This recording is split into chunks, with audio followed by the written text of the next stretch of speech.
Welcome back, ladies and gentlemen. Here we are with the last of the biogeochemical cycles. This is the nitrogen cycle, which, as I mentioned last time, is probably going to be kind of confusing, mostly just due to the terminology. All right, but on the plus side, we're going to have a bunch of pictures. Hopefully, that'll help narrow things down, make sense of things. Let's take a look at the basics. Nitrogen makes up 78% of the atmosphere and is an important nutrient for all living organisms. You need it to live, is what I'm saying, and it's all around you at all times. Every time you breathe in, it's mostly nitrogen. Hmm. Yet despite swimming in an ocean of nitrogen, we can't use it unless it is combined with oxygen to make nitrate. Okay, well that seems problematic, but not the end of the world because, I mean, oxygen's in the air too, right? So the nitrogen and the oxygen, they'll just mix together, problem solved. Changing of nitrogen to nitrates and back is called the nitrogen cycle. And unfortunately, it will not involve just mixing oxygen and nitrogen together and calling it a day. I know. All right, here you can see half the diagram for the nitrogen cycle. I told you this is complicated, so we're keeping it simple. Over here, we've got nitrogen fixation. This is the first big step. The second big step is denitrification. Now, D means like anti or stop or don't do or like undo.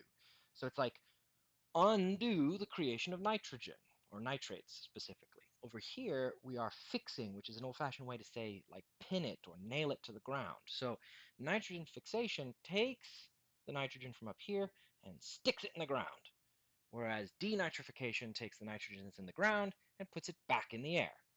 That part seems pretty straightforward. I mean, the names are a little bit weird. It's kind of strange we didn't call this the loosening thing or something or like that. I don't know. Don't look at me. I didn't get to name it. But living things complicate this, okay? So here's the other half of the picture, right? As it says here, other living things will intrude on this simple cycle by consuming the nitrates. Some will turn ammonia into nitrate while others the reverse. Why is ammonia coming into this? Well, when nitrogen fixation happens, which was like in this area here, see here's the two blue arrows. When I pin the nitrogen to the ground, some of it just immediately becomes nitrate, in which case it can skip this purple arrow step right here. The stuff that becomes nitrate just immediately gets picked up by plants and then picked up by animals in turn, no problem. But sometimes that doesn't happen. Sometimes particular bacteria will make ammonia instead, because ammonia is a common waste product of living things and bacteria are alive. So ammonia will get turned by other bacteria into nitrates through the process of nitrification, which is number 3 right here. So nitrification turns ammonia at this stage into nitrates down here. Once it turns into nitrates, life happens. That's the green arrows. So the nitrates will get picked up by plants, and then the plants will get eaten by animals. Here's the legs of the cow. And or maybe they'll immediately go into some other bacteria somewhere else. No big deal. But life happens. Very complicated, very messy, but not a huge deal for us. Eventually, though, life will do one of two things. Either it'll die and start to decay, or if it's an animal, it might defecate, aka poop. When the cow that was right here ends up pooping, it ends up releasing those nitrates. Those nitrates then get consumed by bacteria and turned back into ammonia before once again being turned into nitrates again by something else. Or maybe they don't get turned back into nitrates. Maybe they just immediately leave. Either way, that's ammonification, which is step 4 here. Okay, so let's put this all back together again. Here we go. There's the whole thing. So we start off in the air. We fix the nitrogen to the ground. Boom. Once it's attached, some of it immediately enters the life cycle, so it skips this purple arrow. Some of it, though, has to be turned from ammonia into nitrates through nitrification. Once that happens, life occurs. Plants pick it up, animals eat the plants, animals will then defecate or decay, then they will release ammonia back into the system through ammonification. That might cycle around over and over again. There's nothing stopping this from just going in a big circle, right? That's the idea behind using animal feces as chemical fertilizer. But then, eventually, it might turn back into nitrogen in the air through some other bacteria which do denitrification. And that's it. It's a cycle with a couple extra steps, right? Like if everything just immediately got turned into nitrate, we wouldn't need this purple step here. That would make things a little easier. And if things here never got turned back into ammonia, then we wouldn't need the red arrow there. So there are a couple little like, okay, it makes it a little bit more difficult, but it's not the end of the world. Here's a simple cycle. So we start with nitrogen up here in the air, and then it's going to nitrify, or fix, I should say, into nitrates and ammonias down here. Then it gets picked up by plants. Now, those plants could be eaten by an animal of some form, whatever, or this animal itself could die. Either way, all of these nitrates eventually leave life and come back over here into denitrification, which eventually turns it back into nitrogen again. Okay, so here's the 4 different steps mapped onto this. Okay, we got our nitrogen fixation over here. Over here, we're going to get our nitrification, where we turn ammonia into nitrate. This is being alive. Pretty straightforward. Up here, we've got ammonification, where we turn nitrates back into ammonia. And then finally, we've got denitrification, where we turn all those nitrates back into nitrogen. Okay, so it's just one big cycle with like a little side tangent for being alive. Yeah, you're being alive, side tangent. Okay, I know it's a lot. The language is a lot. There's a lot of words here. Plus, I mean, you see now, there's 3 different types of nitrogen fixing. What's going on with that? I didn't say anything about that. I'm going to do that now. Okay, there are 3 ways to fix nitrogen, just to make this harder. The first one is biological, the second one is electrical, and the third one is chemical. Each of these pictures represents that. We'll see what each one is in just a second. Let's take a look at biological first. So biological nitrogen fixation. So remember, nitrogen fixation is going from nitrogen in the air down into the soil. Okay, and what does that mean?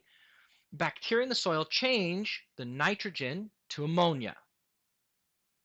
Other bacteria that grow in the roots of certain plants can change the nitrogen to ammonia or into NO3, nitrate, through nitrification. So basically, there are a couple different steps, but the first one is the nitrogen in the air, we can't do anything with it, but there are some types of bacteria that can. So what happens is that bacteria ends up absorbing the nitrogen from the air, turns it into ammonia, basically it pees it out.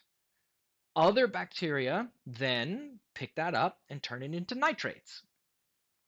The plants need those nitrates. So it turns out that these bacteria here have managed to come up with this nice teamwork kind of thing going on here, right? So the bacteria grow with the roots of the plant. The plant protects the bacteria and provides it with other foods and other things it needs. And in turn, the bacteria helps the plants grow. Not every plant has this. Legumes are a very common one, so like peas and beans and stuff. But there are other types of plants that do this as well, like alfalfa is a pretty big one. Clover, that's another one. So this is sort of the, we'll say, sustainable way to do this, right? Because it's the balance that's already been built into an ecosystem at the start. But there are other options. Lightning. The energy from lightning causes nitrogen gas to react with oxygen in the air, producing nitrates directly, skipping the nitrification steps. You don't have to turn the ammonia into nitrates anymore because it's just boom, nitrates. Well, so remember I said, right, there's nitrogen in the air and we breathe it in all the time, but we can't break it down. We breathe it in, we breathe it out immediately. It doesn't really do anything. The reason we can't break it down is actually very simple. A nitrogen, you guys may remember, is bonded with 3 bonds, right? We've seen this before. So here's 2 nitrates. This is a diatomic molecule. So it's going to have 5 electrons because it's in that particular family. I know it's been a long time since we had to do one of these diagrams. And these guys are going to share. So these 2 are going to share, these 2 are going to share, and these 2 are going to share. This is a triple bond. Triple bonds are really strong because there's like 3 things holding on to each other. Pulling that apart takes a lot of energy. How much energy? Direct hit with lightning. Direct.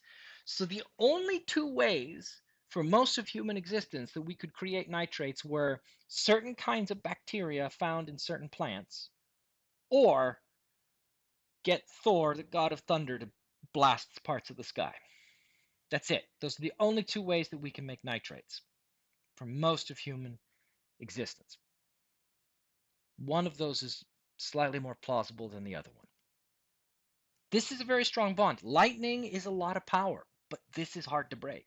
That's why, despite the fact that we can breathe in nitrogen, we can't make any nitrates out of it. Why do we need nitrates? Well, because if it's in this form, we can't do anything with it. But if it's mixed with oxygen, reminder, a nitrate looks something like this. This our bodies can break down. This we can pull the oxygens apart. We can get at that nitrogen that we need. Why do we need nitrogen? Well, a lot of your cells and a bunch of the different processes that make you, live require nitrogen to work. So we need to get it from somewhere. Now, there was a third one there, chemical, with a guy's face. I said, for most of human history, most isn't all. What's the next one? As you can see here, it's not easy to do. This process is called the Haber process, and it was developed by that chap whose picture I showed you, a guy called Haber.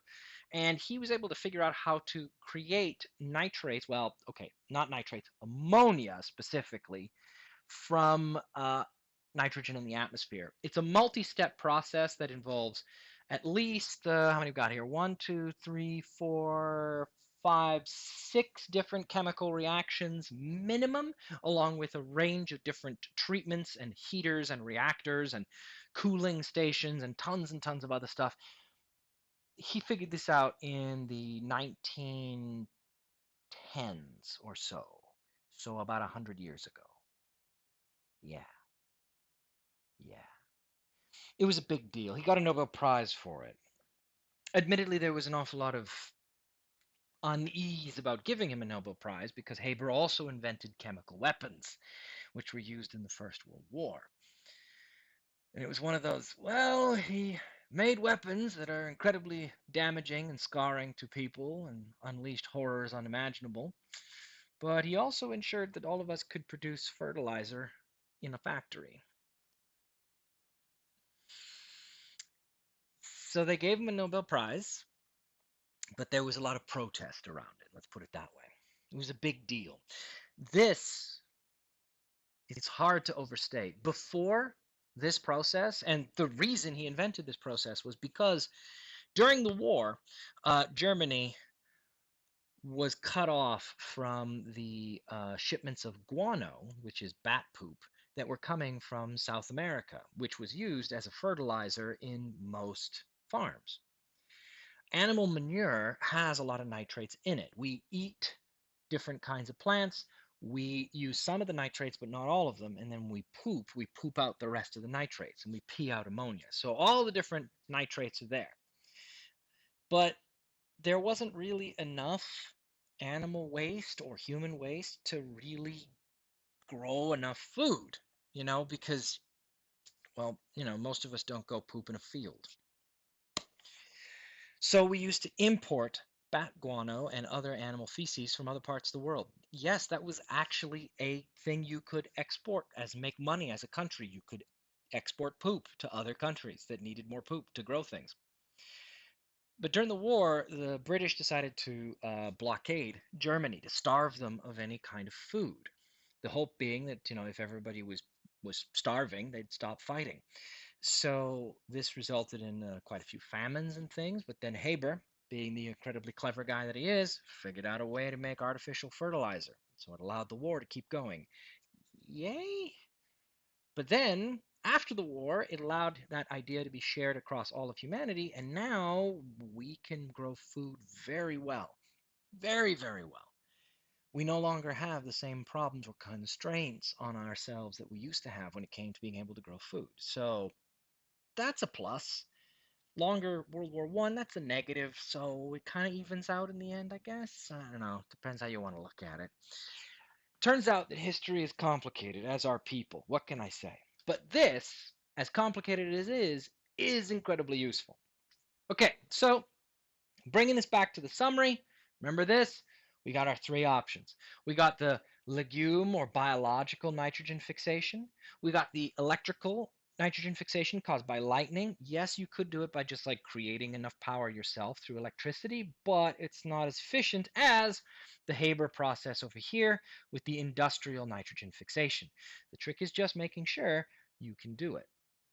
So there you go. That is the cycle. Now, again, the hardest part is going to be the names.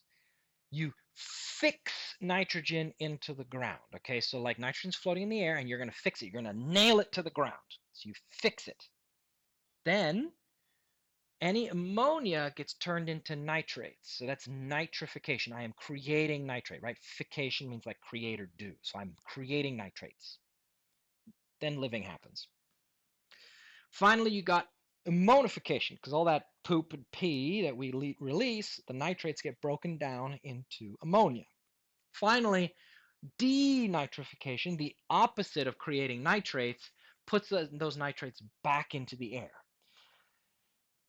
The only way this could be better is if it was a little more symmetric, right? Where like the green one over here and the red one here, because they are the opposites of each other. If only those had the same names and these had the same names. But unfortunately, that's not the world we live in, because as we've discussed, scientists are bad at naming things.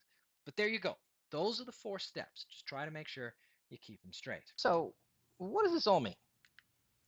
Well, plants use nitrates to grow. We've already established that. And when plants die and decay, they release that nitrates back in the soil, allowing new plants to then grow.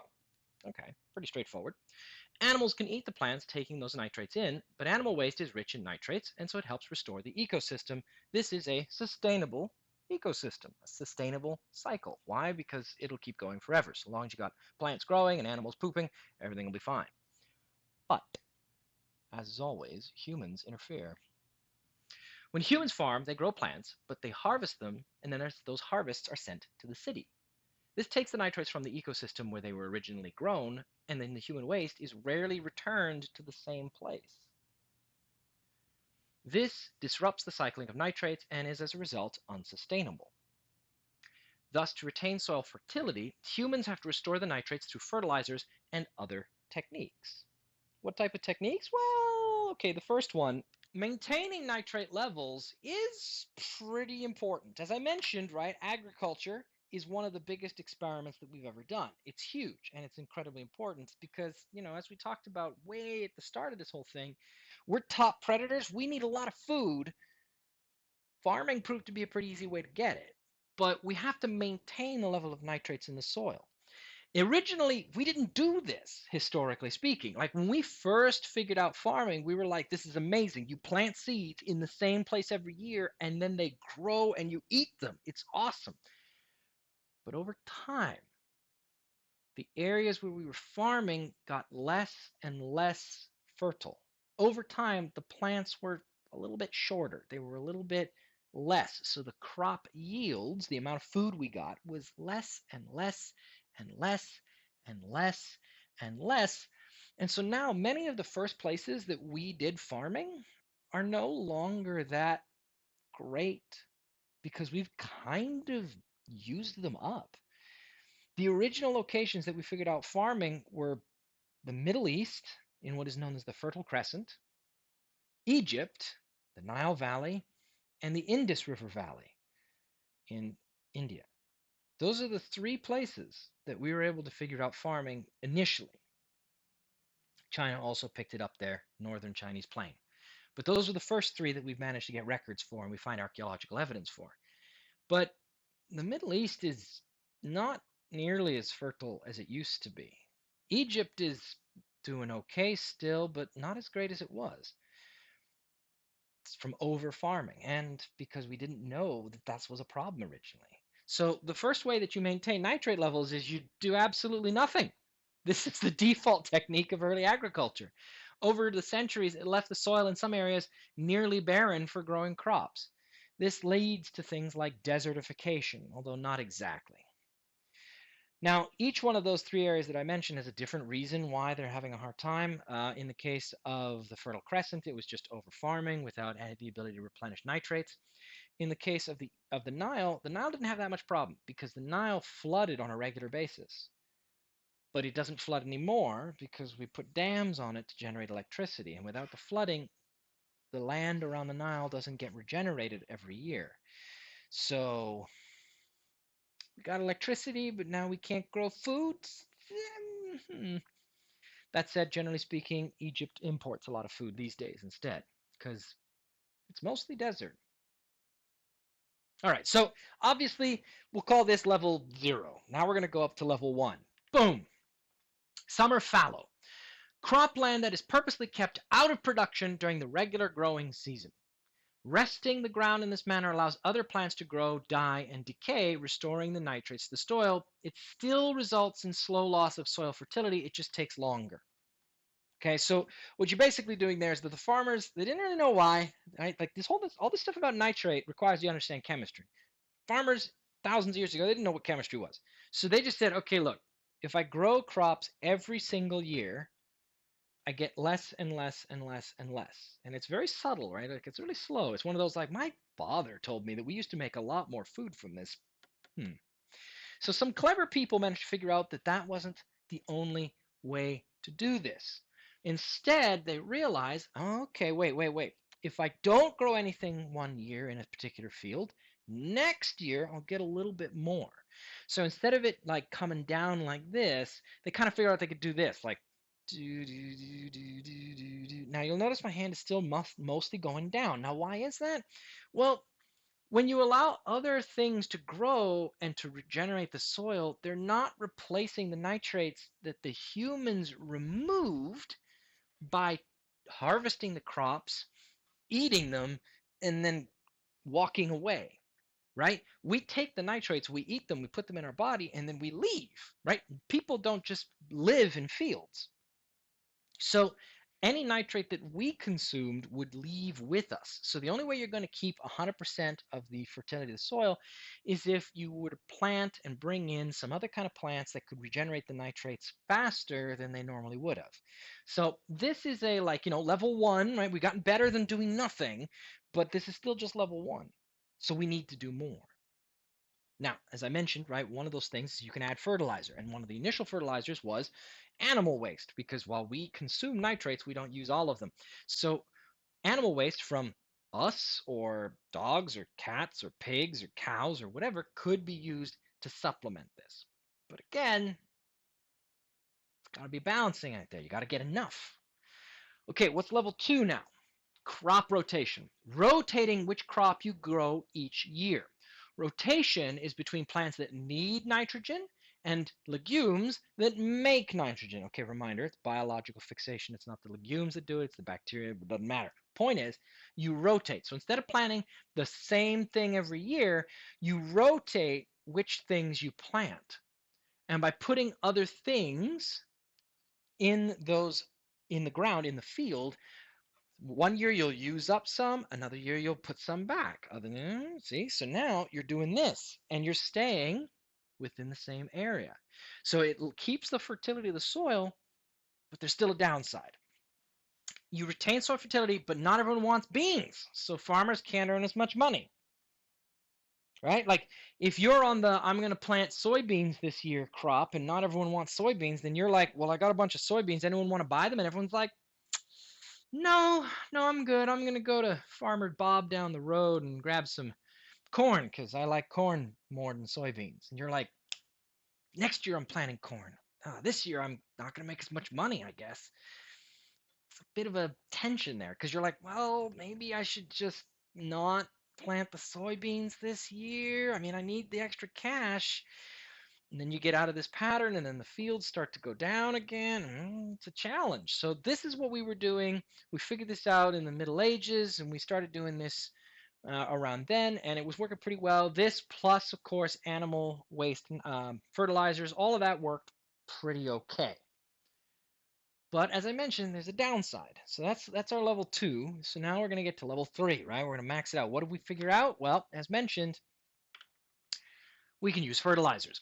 Chemistry produces nitrate fertilizers from other materials, restoring the land. This sort of has the best of all the options. A, I keep the fertility high. B, I can keep growing whatever will make me decent money so I don't have to waste a year. Where's the downside, right? I mean, look, I just drive a tractor and spray and everything's amazing. Okay, there are downsides. Remember, one of the rules of this whole course, this whole unit, is that ecosystems are complicated. Yeah, this looks super simple, but it's not. There's something more to understand here. Remember, nitrates are hard to get. We said there are 3 ways to do it.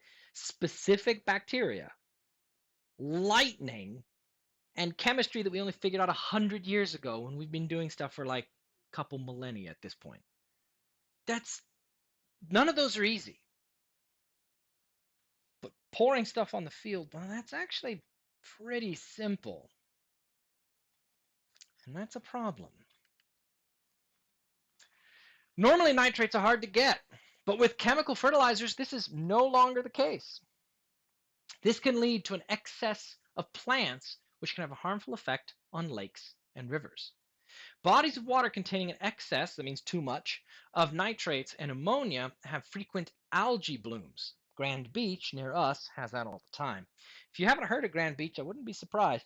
Back during my parents' generation, Grand Beach was world famous as one of the nicest beaches in the world. Well, as world famous as a beach can be in the middle of Canada. Anyway, Grand Beach is awesome because the currents of the lake and everything happen to arrange it perfectly. So that way you end up with this incredibly long, shallow beach. It goes way into the lake itself, and it's you can walk and it goes like up to your waist kind of thing. And as a result, the water's very warm, and you can run and play and swim, and it's very safe. It was a wonderful beach, and now it's not so wonderful because of this. You'll see why in just a second. I got some pictures. So the excessive weed beds and other things that are growing because there's so much nitrates, the plants are like, oh, sweet, there's so much. We can just grow like crazy because normally they can't. The blooms can produce dangerous toxins themselves, which can harm fish and wildlife in the ecosystem. They can also do other things when they die. But let me show you what it looks like. There you go. That is an algal bloom. And it's not great. Eventually, the blooms will crash and the algae will begin to die. Why do they crash? Well, so eventually they run out of nitrates because it turns out that we don't tend to pour fertilizer onto fields when it's winter. So in the winter, these guys all die. And when they all die at once, well, they have to rot. And the process of decay is cellular respiration, right? It's bacteria consuming something. That takes oxygen. So what this does is that the process of rotting sucks all the oxygen out of the water and uses it to decay the plants. I got a little thing to hear about the fish. Let's finish this here. The decomposing weeds and algae deplete oxygen from the water, which causes fish to die due to lack of oxygen. So there you go. I just said that. A friend of mine told a story, right? They were cleaning their fish tank, and they'd taken all the fish out of the fish tank, and they put them in a bucket. But then they went to the store to get some more something they needed for the cleaning of the fish tank. And when they came back, a bunch of the fish had jumped out of the bucket and were sitting on the carpet. And they were, of course, dead because fish can't breathe air. But the fish in the bucket that stayed there were also dead. And they're like, what happened? The answer is unfortunately very simple. We think of fish being able to breathe water, but they don't. They're living organisms. They do cellular respiration, which requires oxygen. So they just get their oxygen out of the water. We get it out of the air. Our lungs are capable of filtering the oxygen out of the carbon dioxide and nitrogen that makes up the bulk of the atmosphere. The gills of a fish allow them to filter oxygen out of the medium of water. That oxygen is dissolved in between the water molecules. But when the fish were stuck in the tiny bucket, they ran out of oxygen in the bucket. They used it all. And you might go, whoa, wait, but why didn't that happen in the fish tank? And isn't there oxygen in the air? Couldn't it have, like, dissolved or something? Yeah, but unfortunately, dissolving at the surface of water when the water isn't moving is really hard. The water acts like a barrier. The reason why a fish tank has that little bubbling machine, that puts bubbles away, is to help break up the water surface and to help oxygen come in to the water. Without it, the oxygen is depleted very quickly. In nature, this happens all the time because there are streams and lakes and rivers and things are moving all the time, and there are plants, and those plants also produce oxygen directly in the water. So there are lots of different things that help to regenerate the water itself. But when you've got just a bucket of water that's not moving, nothing's going to be regenerating it. So this is what's happening with the decomposition of the weeds and algae. As the plants die, they are broken down. As they're broken down, it takes oxygen. So you end up crashing the entire ecosystem. Everything literally suffocates, which is not pleasant.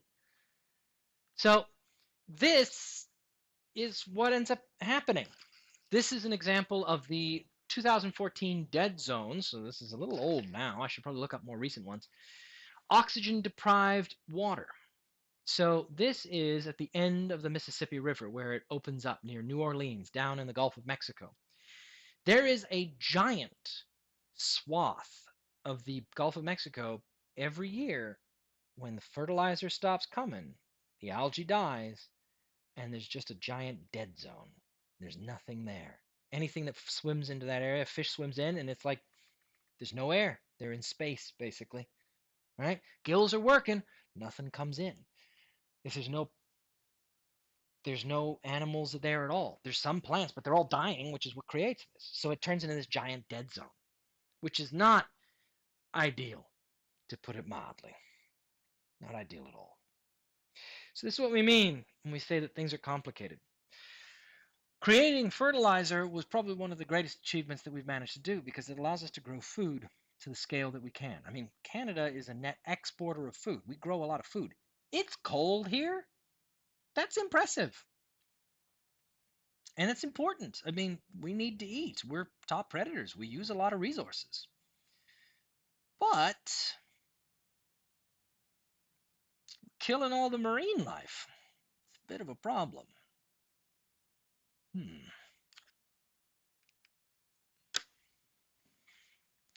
The human impact. Oh boy. The cycling of nitrogen can be disturbed by human activities. I think you can see that already. Agriculture, of course, is a big one. Livestock operations especially produce a large amount of animal feces, aka manure, aka poop. The disposal of manure is monitored so that large amounts are not washed into rivers in the form of runoff and into lakes and rivers, etc. during the spring snowmelt. This is a big problem in Manitoba especially. We're pretty flat here, in case you haven't noticed. So we don't necessarily get a lot of runoff from rain, but we do in the spring because the ground is still frozen, so it can't absorb the water. So the water just slides along the ground. So in the spring, when the snow melts, if there's a bunch of poop just lying out on the field, it'll get washed into the rivers. Huge nitrate spike kickstarts the production of algae and stuff. Big problem. So that's our first one, right? So it's mostly from animal farming. Okay. 2, leaching. In places that are less flat, soil may erode and fertilizers may wash off of farmland. So as you can see here in the picture, right, this has got more of a rolling hills kind of thing. So this would be like if you go east or west of here where you start to get more hills. The ammonia and nitrates can also seep into groundwater. Remember I said that originally, right, like the ground is frozen, can't absorb the water, so it just like washes all the poop into the river. I mean, where did you think it went, right? Well, unfortunately, even if the ground is not frozen, it's still not great because what happens? The water sits on top, dissolves the poop, and then it sort of soaks into the ground and takes the poop with you. I know, kind of, but what are we going to do? It's got to go somewhere. Now, normally it goes somewhere and then gets broken down by bacteria. The problem is when it ends up in lakes and rivers and other things, which is an issue. It turns out that ingesting nitrates from well water can cause children a blood disorder called anemia, which I believe is a blood disorder that means that you can't easily clot. I think it means you bleed a lot. I'd have to check.